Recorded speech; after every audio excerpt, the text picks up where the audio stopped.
Open Culture Day.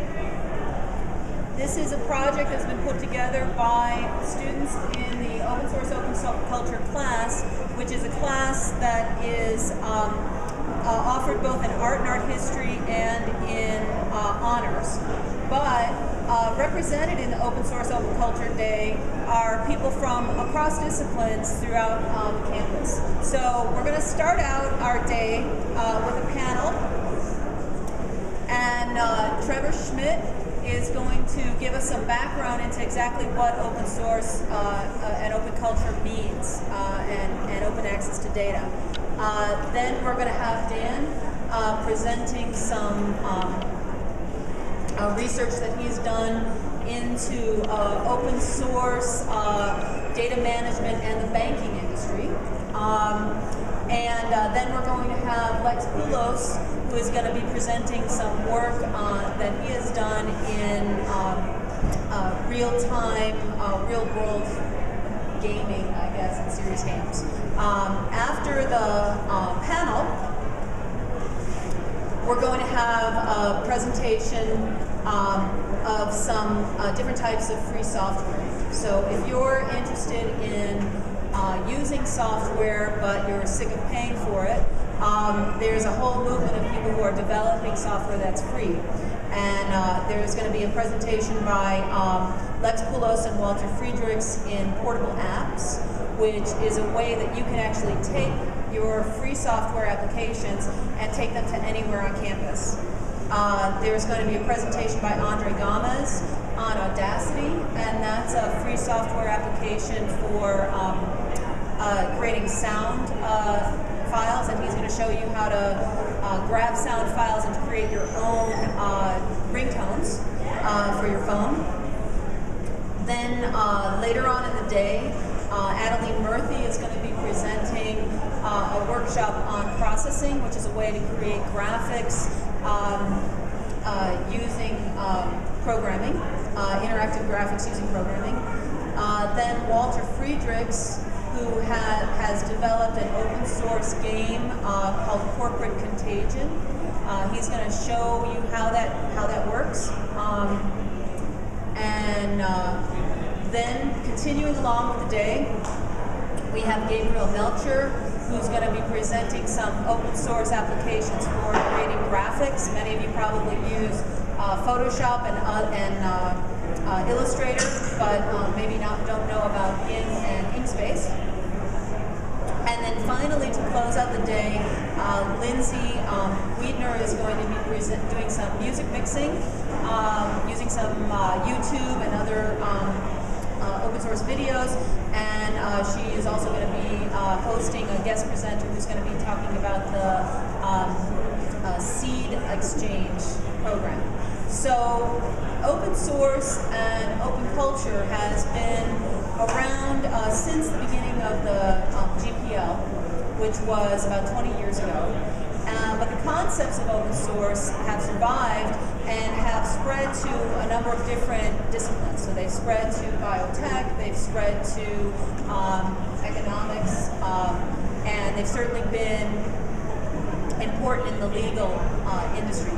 So I think with that, we'll introduce Trevor Schmidt, who's a student of pre-law, student in the honors program. He's going to be talking about open source. All right, my name is Trevor Schmidt, and I guess I'm going to lay down some groundwork for what open source is, and so you can have some context and explanation of how these various things that we're going to talk about relate to open source and affect you daily. There's a lot of, I guess, lack of knowledge when it comes to what open source is. Open source in itself it's more of a philosophy of having your work being able to share and then added on to by other individuals or creators, specifically in the context of programming, in order to create a better program, whatever you're trying to create. And so what we've set up here now is an interdisciplinary panel discussing how open source really exceeds the realm of simple programming and computer logistics. And so I'm here today as just to introduce as well as to explain some ways in which open source is effective in understanding and conceptualizing some things in the communication field. So I'm going to start off by presenting on meme theory. Now, meme theory is the idea that it's a method of understanding how innovation or ideas are spread throughout a society. Now, recently it's become very popular as an internet sensation. I'm sure some of you have heard of memes that are different. I guess they're just various images that portray a consistent idea that are generally humorous. But meme theory itself was actually started in the 1980s by this theorist named Richard Dawkins. Richard Dawkins thought that ideas, language, could be spread much like genetic material. Certain ideas have more salence within a public in which they can be spread further. So say, for example, you take 3 different ideas. As each idea is spread amongst the public, more people who are attracted to that idea will continue to spread it further. So if you have a singular, say, I don't know, color green, the more people that like green pass green on to more and more people. And so you can see this in open source because as individuals find programs that they find viable, they're going to add on to the program, and they're going to shape it, they're going to sharpen it, they're going to hone what the program's purpose is, and then they're going to distribute it to their friends. So I'm sure you've all seen the various emails that say there's a little story, and at the end it says if you don't post this to 10 friends in so many days, then you're going to die, you're going to submit. But essentially, the fear of dying inspires them to repost that to 10 of their friends, and actually spreads quite quickly.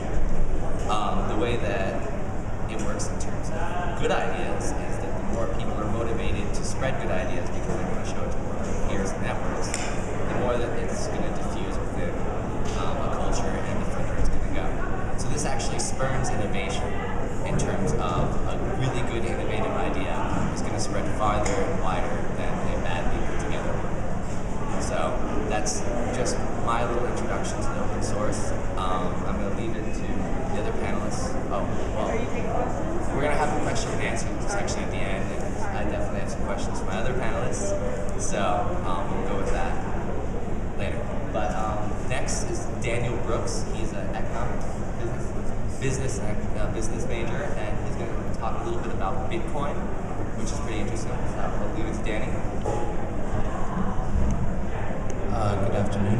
As Trevor mentioned, my name is Daniel Brooks. I'm a student of business and economics, and I took a particular interest in this panel because this was actually my first real experience researching an open source topic. And now what Bitcoin is it's the first currency that is entirely peer-to-peer and decentralized, which is to say that it doesn't rely on some sort of central institution such as a bank or other similar institution to manage the money, and in fact it relies on users to confirm a constantly updated log of transactions. And how it's set up is that the Bitcoin itself is files which are held either on a hard disk or in a digital wallet. So you start it out, and there are 2 ways to actually get Bitcoin. The first is to serve the function of a miner. What a miner basically does is run a Bitcoin mining application, which uses a bit of your either CPU space or your graphic card to process these transactions. Because when a transaction occurs, it's given a certain digital signal, and then these miners have to go in and verify this signal so that the different accounts in the Bitcoin network are updated. So you have these constantly progressing logs of transactions that are verified that any user can use, and are verified in and of themselves because the longest one has the most proof of work behind it. So the longer the chain of transactions that are logged in, that is the log that is used to verify the accounts. So that is how you get around having to use a bank or some sort of accounting agency, because everybody in the network has to verify these transactions. And if someone were to try to generate Bitcoin illegally or outside of that network, everybody would see that that wasn't akin to the other logs that every user was holding on their hard drive, and that would be invalidated. So that's the way that you allow peers to network and use this currency.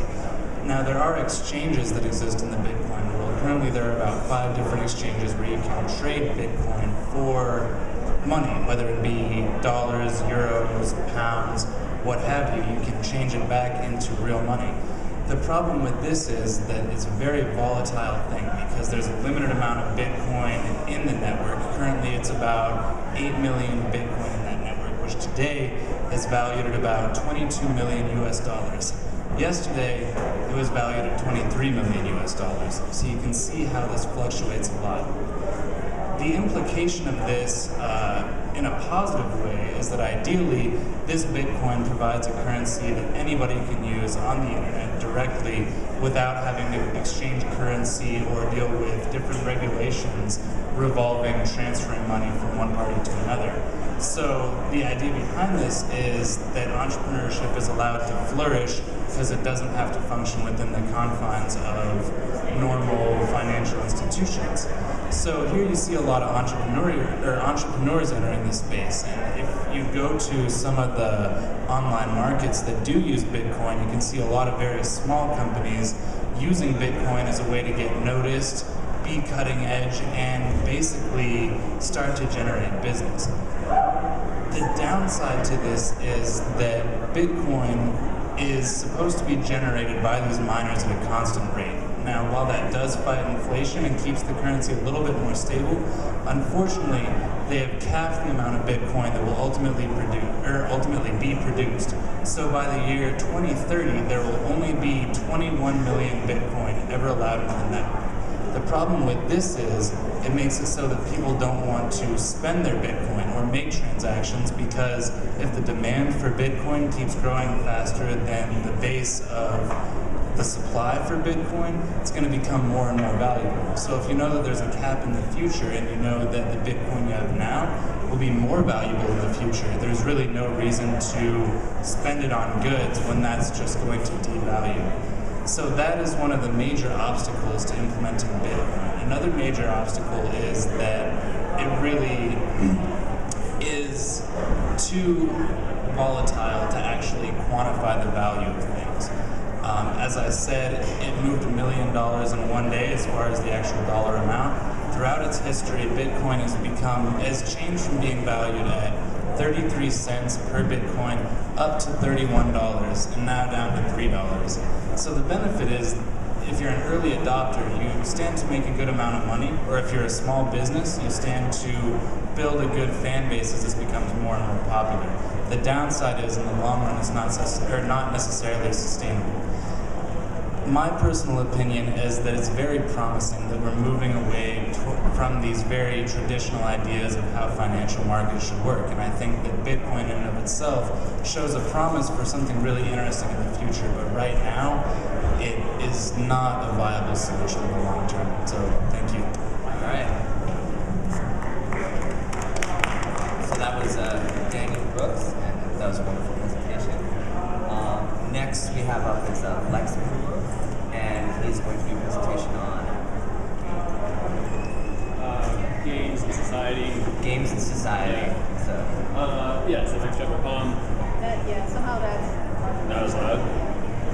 So I think what I'll start off with is just developing some theoretical ideas about gaming and society, and kind of talk about some things that how that transitions into the practice of putting it into action, and talk about a project that we did on Monday, those ideas, and then how we can integrate some open source culture ideas about gaming into society. So one of the major premises that I'm kind of thinking about or talking about is this idea that comes from a theorist called Desjardins, and I think it's the way space is constructed in very specific ways. And then when we enter spaces, we kind of conceptualize how it works and how it functions in specific ways. And then we act upon it. So we know where to walk because other people are walking. We know how to act with other individuals because they're acting in a specific way. And his ideas are that we need to challenge these spaces and understand how they work. So an ironically perfect example of this is that today we came in here and tried to hang our signs. And an open culture idea, there's an open source idea, would be that we can hang them anywhere and make it feasible for all of us to use.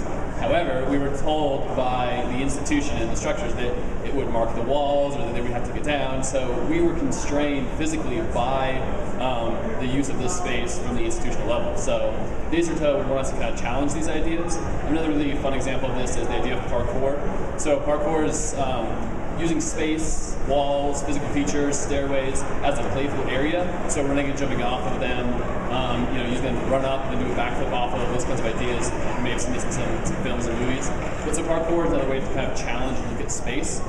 So if we kind of understand that space is no longer just a systematic structure that directs us where to walk and how to go, but more as a playful space that we can learn to challenge. Some play theorists then have kind of taken these ideas to a little bit of a different level. So to briefly talk about play, Huizenga is a play scholar who talks about the way that play has structured society. So when we think about games that we play, they're not just meant for enjoyment, but they have sociological implications to them. So when we play, like chess, we're making two sides, it's an agon, it's a battle between two forces. We understand there's a good and an evil, perhaps, or an opponent that we're going against. So we're trying to make space and understand games as a cultural element. So just some examples of this.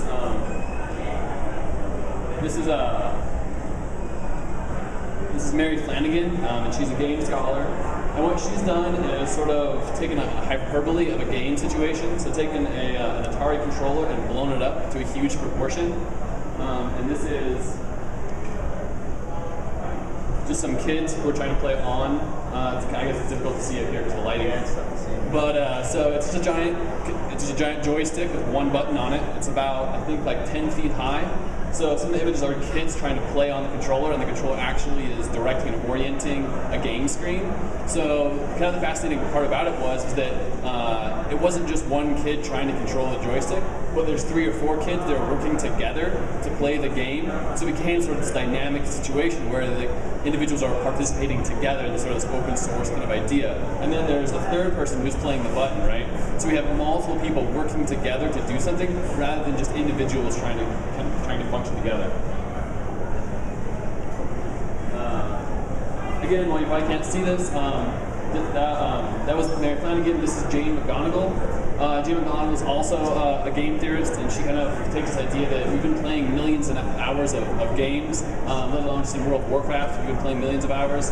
And what could we do if we put those real-world tactics to use? So what if we can make games practical for the real world? So she wrote a book called Reality is Broken. And in this book, we're kind of talking about just how we need to function to work with games, because seeing things as a structural, individual-only perspective isn't working. So her idea is obviously that she takes games that she has in her Twitter site. She doesn't use it until she's playing a game. And as soon as she plays a game, she tells people where to go, and then they go to this space and start to play games.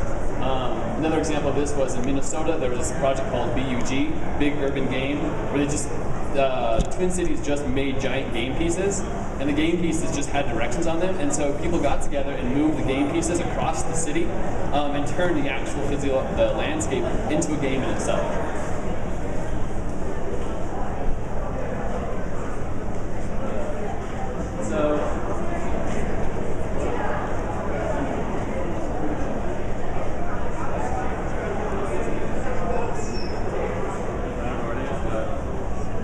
There was so in terms of addressing the way that space is used and the way that games can be used, in 2004, the University of New York, a group of individuals got together and they turned New Manhattan into a Pac-Man landscape. So they put the game space over the top of Manhattan, and then they ran around, they had phones, they called each other, and they made a Pac-Man game out of this actual space.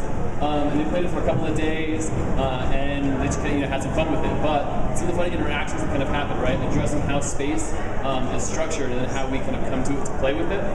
So in terms of doing that, so this is the Pac-Manhattan website that they used. And there's some videos about how they kind of worked with it and what they did. So in terms of taking this idea, we attempted to turn UNM into a game space and play itself. So on Monday, we dressed up in these costumes and Pac-Man and ran through UNM. I don't know if maybe you saw it or not, but so we tried to turn UNM into a game to kind of challenge some of these ideas. We do have the videos that we did pick some videos, and here they are.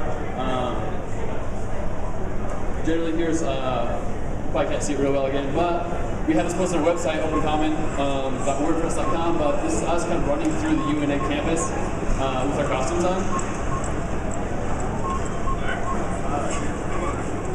To trade for map. Why do you take these questions? Yeah, we will at the end. I was just wondering, like,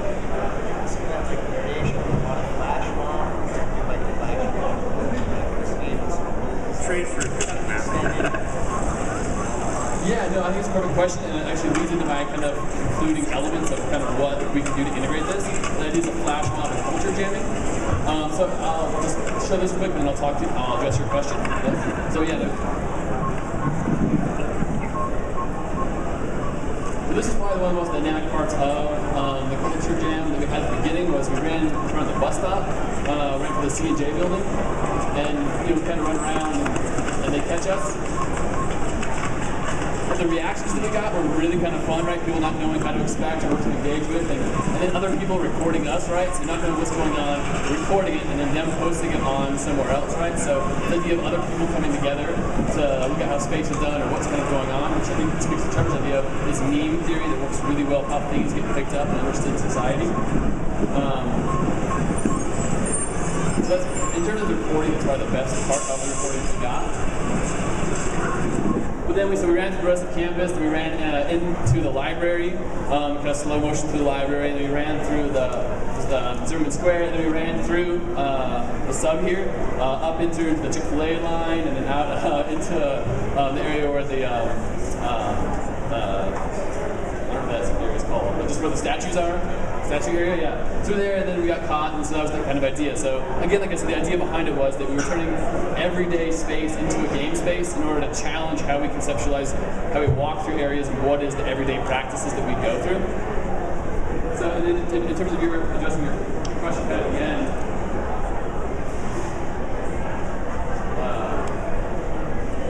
what does this do, or how do we kind of continue this, or what is it doing for society? So I think that this can not only challenge our conceptions of what everyday space is and how we interact with it, but perhaps on a larger level, it can begin to challenge corporate structures or our conception of what is appropriate, what isn't appropriate.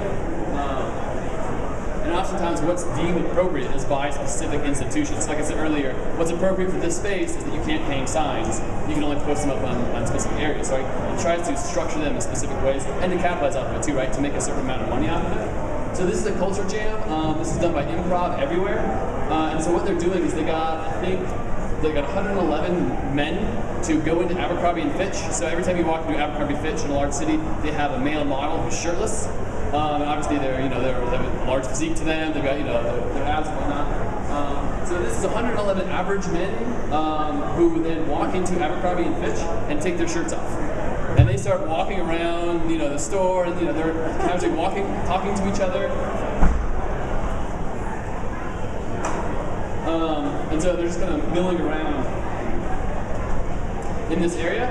And so then one of the interesting things is that the Abercrombie sets this up as they have this male model. If you look a specific way, you can take your shirt off. If you don't, as these men illustrate, is that they got kicked out. The cops got called, and one gentleman even tries to buy clothes. He's like, "I want to buy clothes. Clearly, I need your shirt. Let me buy it." And they say, "No, you can't do that. We're kicking you out."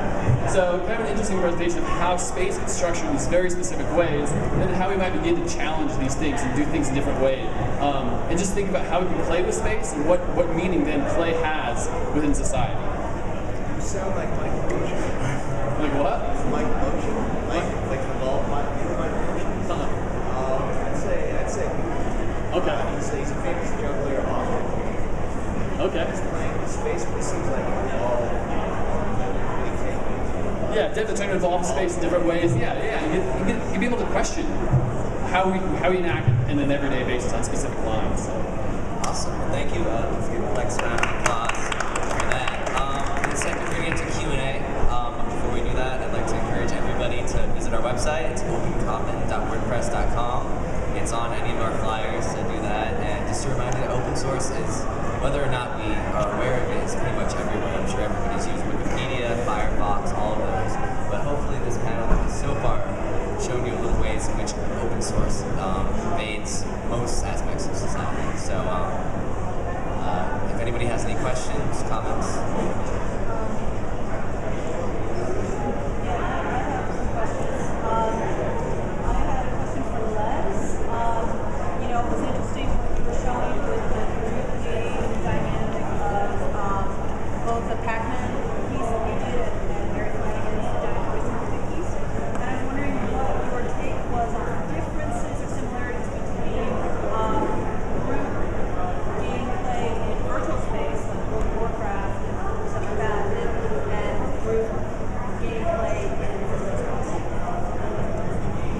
Yeah, so I think there are some. I think oftentimes when we look at the digital space, there's some stigmas that are directly based upon when we work together in World of Warcraft, right? We're working, kind of like a child's play game sometimes, where we have people sitting in their, while they're lonesome in these rooms. Outdoors, we have a physical object that people can interact with. They're out in real space, kind of engaging with each other. But I think there's some really interesting dynamics that happen in games like World of Warcraft or EverQuest, and that people are working together in long hours and developing, relationships across the board. Afterwards, perhaps we have a digital space. We come together for a moment, and that moment is important, but then we perhaps disperse, and then you can't really always come back to it, where in digital spaces you can come back and group up together. So there's sort of this community development, afterwards perhaps an ideological development that happens that we take from there. So I think that's perhaps one separation between the two.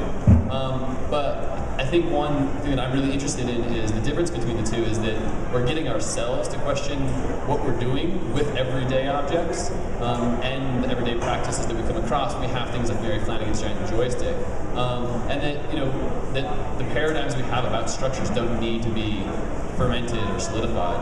And I think sometimes those structures get reified in virtual spaces. So in World of Warcraft, there's an economic system with gold, and you have like market-driven systems that clearly bleed into these digital spaces. They don't have to, but for a reason we're, I guess, sociologically attached to them, and sometimes those are hard to break. As towards Mary Flanagan is calling to attention those things that need to be broken. So I think there's perhaps similarities and differences generally. Things like the Society for Creative Activism and might have thought about like Cloud Papers that Dave writes about. So, because I thought it was interesting what you were saying about the persistence of the virtual multiplayer game versus the, non-persistence of the physical. So, where do things like Society for Creative Activism or Cloud Papers fit into that? So, persistent experiences in physical space. Yeah, I mean, I think the push towards getting people to do these things is the persistent idea. And when we see these things happen, I think oftentimes getting the meme or even getting the Bitcoin, when we see these things to work and function, to move them in to our own lives and to begin to do things ourselves. So I think they're the tip of the iceberg or the starting point for individuals to begin to question, and I think that is where the persistency comes through. And then when we see these things happening more and more, that's a lot of times kind of like an artistic movement, that sense that when we see things functioning, and play is a specific element, and then it is a joyful moment, but it's also a critical moment, and we learn every time we learn.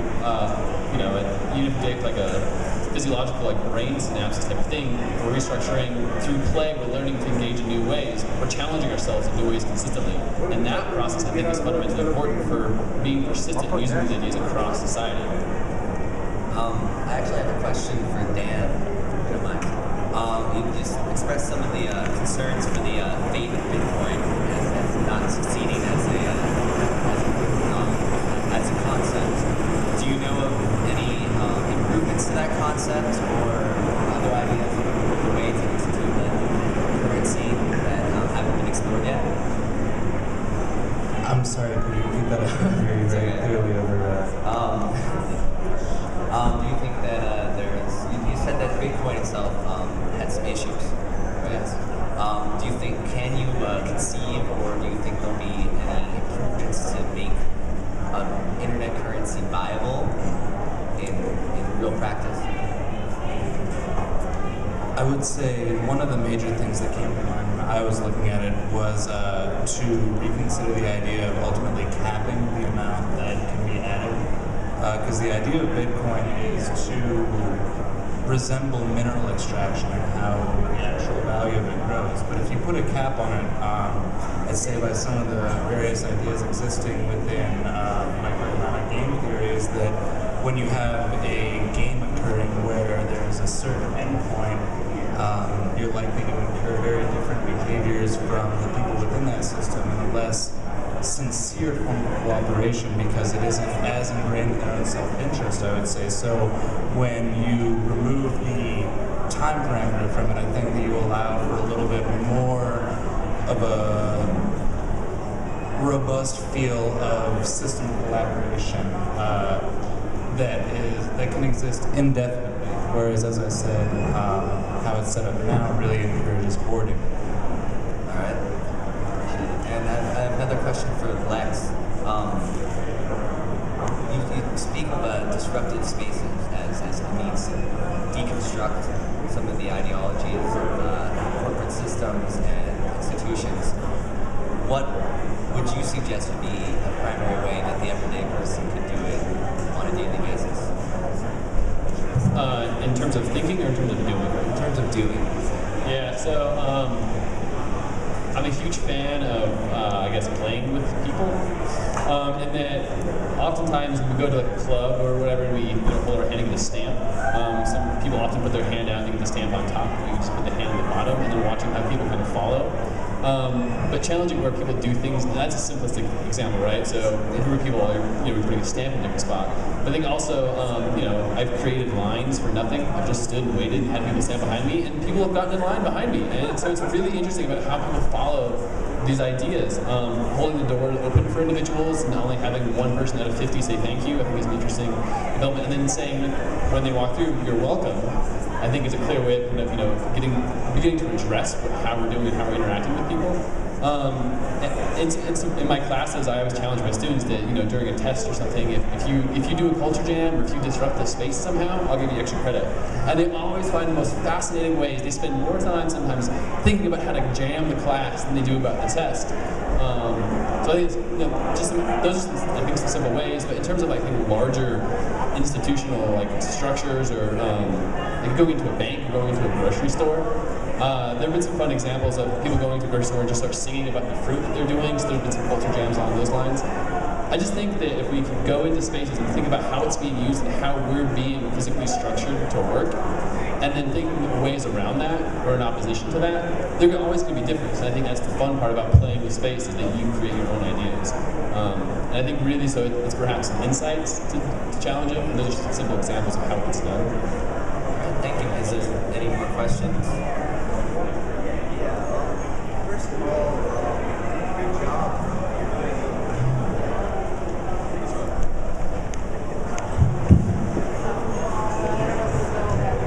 You want to step up?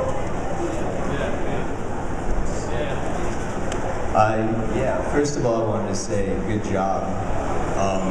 The ideas that I hear coming from what you're saying are exactly what's needed. But the question I had doesn't necessarily involve anything that I heard you saying. But I noticed the word open source is what's being referred to here, and I just wanted to ask. Open source, free software, what do you perceive to be the differences between these two and how can those be reconciled? Because a lot of people identify with free software and might simply not listen simply because they hear the word open source or vice versa. So what are your thoughts on that? Maybe not too relevant of a question, but it's something that needs to be addressed, I think.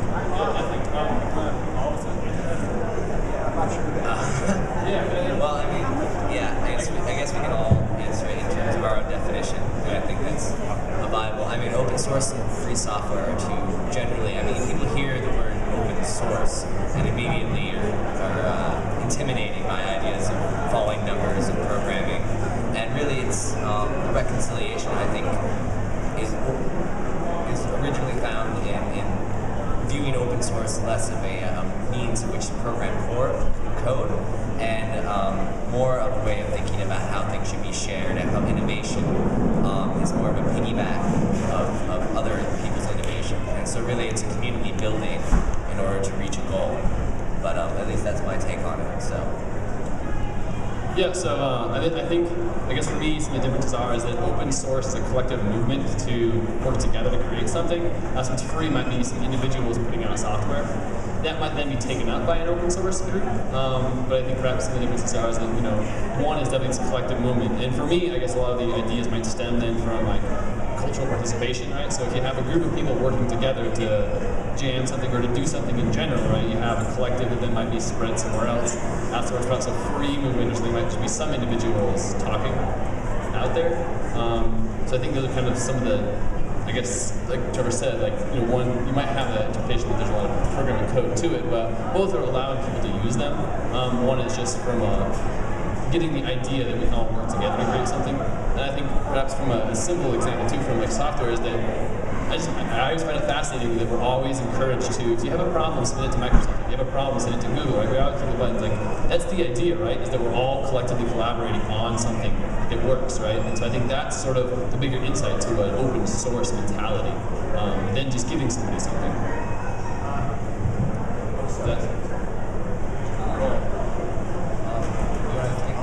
Oh yeah, okay, all right. I'd say that for my aspect, it's a little bit different because it's essentially not, even though the software is free, I'd say that it's shifting away from monetary costs and more into a cost of commitment to be collaborative, since it's shifting to the user instead of an intermediary. That's a great point. Yeah. I'm sure you've all heard this before. Free software means isn't the same as free beer. You know what I mean? And so I think there's a lot of misidentification when people hear free software. A lot of people involved in the free software community, I think, often make that mistake that they mistake free as in like free of price, But that's not what it means. It means it's not free beer, it's free speech, and I think what you just explained right there, gets that point across. And people, it's funny because people say, that term, it means free speech, not free beer. It's been around for a very long time, but like the point seems to still be like consistently missed by many people, and really just the understanding of that is enough to reconcile those differences, I think, and I think you pointed it out like very well right there. So thank you very much. Yeah. The only other point that I guess that I would want to make is that when we think of free too, I interviewed some other professors around the campus, and like the idea that something is free we might associate is that it's not as good as something else. And that's definitely not true. Like when an open source product, it might not cost you anything to take, but as Dana said, like it does cost time. And those products are often extremely well done. Audacity's a great program, and we can use those and we can add to them. So the idea that something like an open source program isn't as good, OpenOffice isn't as good as Microsoft, is not true. They definitely have their high quality elements, and so we need to sort of break that mental shift too, I think. Yeah, I guess, and build a little bit on that idea. I think free as a word has become a very complicated aspect of our society, especially if you take, say, free apps. Generally, when you have your smartphone, there's the free version, which has ads, and then the pro version, which runs better. So I think there's been a quality disparity of understanding that you're either going to get hit with a bunch of ads, or the quality is going to be lower if you don't pay for it. Right, like it's almost based on conditioning.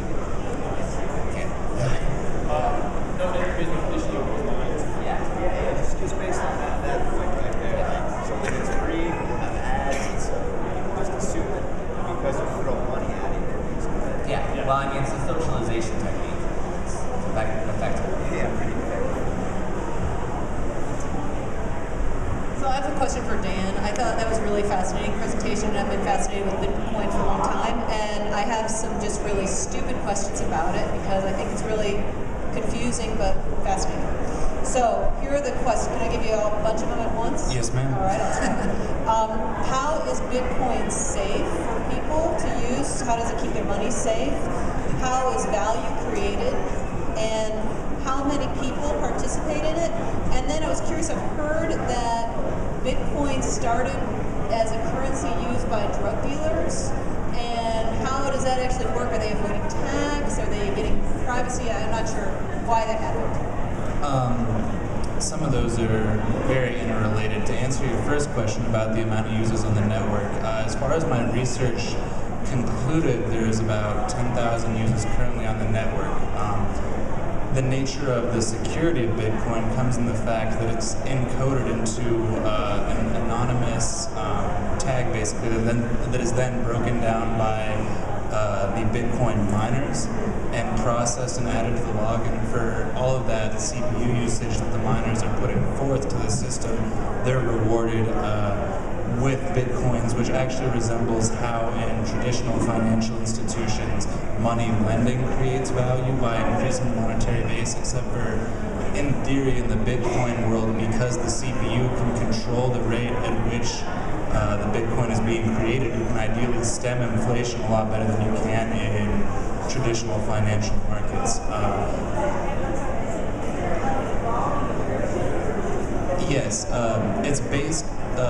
The whole idea is based on a log of all the transactions, basically. So a ledger of all the transactions between people that maintains the accounts in an up-to-date fashion on people's digital wallets or USB keys or whatever they keep their Bitcoin on. It adds to the log, basically, because whenever a transaction occurs, one of these miners has to confirm it and add it to the log and do a proof of work problem, which goes through all the steps and verifies it. So then the longer the log that you have, basically the longest log in the network is what everybody sticks to, because it's the most difficult to reproduce with a fraudulent transaction placed into it. As far as the legal concerns go, yes, the illicit usage of Bitcoin has been a major concern, and it has been used by different entities such as the Silk Road as a way to purchase drugs and use for drug transactions, because the anonymity does provide a very convenient shell for drug money to flow in and out of various accounts, as well as used for laundering money in more traditional, fashions.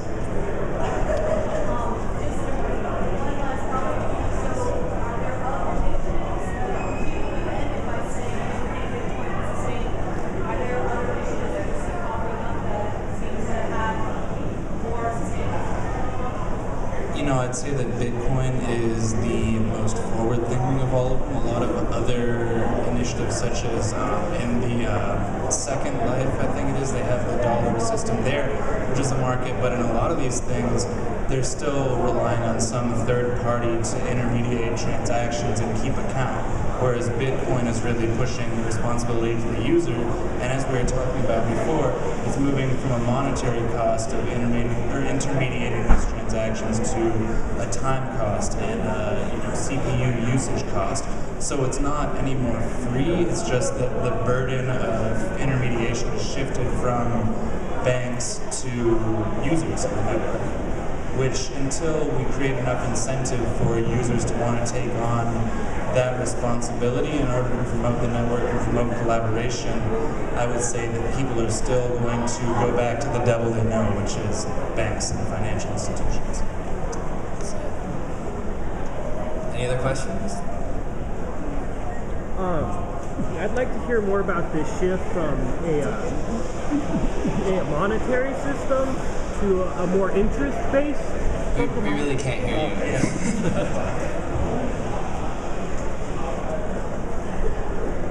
I'd like to hear more about the shift from a monetary-based system to a more interest-based. I recall you noting that. Oh, okay. So, that sort of is an expansion of what I was talking about previously, is that, in traditional financial markets, banks will take certain fees for conducting transactions between people, and that's how these institutions are basically generate revenue, is through collecting transaction fees. What this does is it puts the fee that you would normally be placing on a bank, as far as a transaction would be concerned, and is placed to another person in the network. And more, or beyond being placed to one person in the network to confirm and validate, the responsibility is placed to basically everybody in the network, so that it's a communal exercise of everybody putting forth a little bit more time to verify these things and promote collaboration between the different users, as opposed to placing all that responsibility on one third-party institution and then having monetary costs for them to handle the accounts within that network. So is this in general a positive thing, and does it seem to function? And if so, could it be expanded beyond the Bitcoin situation into another field possibly? That's an interesting question, and I would say that there are definitely two schools of thought on that. A lot of people view that as a feature of the Bitcoin network, and a lot of people view that as a downside.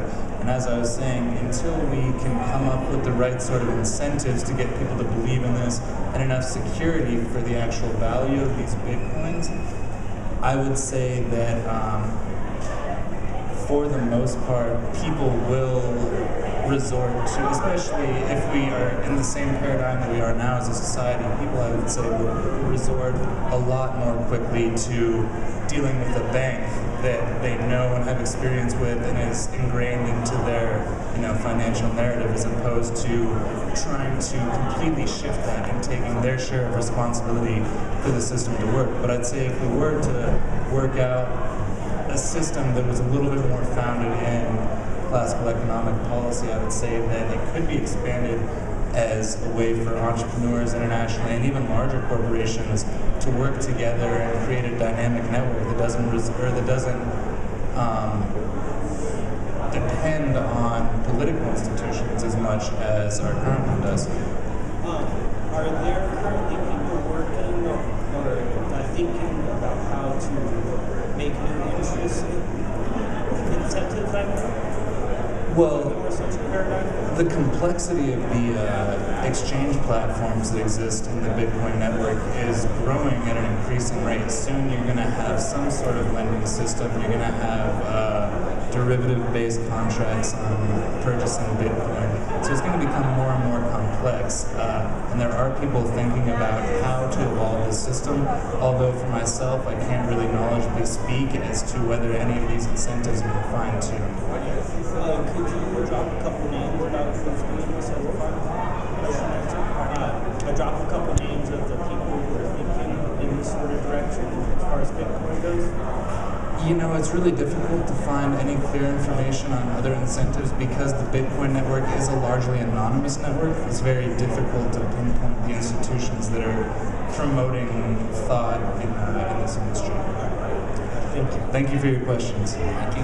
Are there any more questions? All right. Well, thank you again for participating, and really had a good discussion going. There's two other panelists that couldn't make it today. We're going to put their research up on the website, which is all the pamphlets. So thank you so much, and let's give our panelists a round of applause.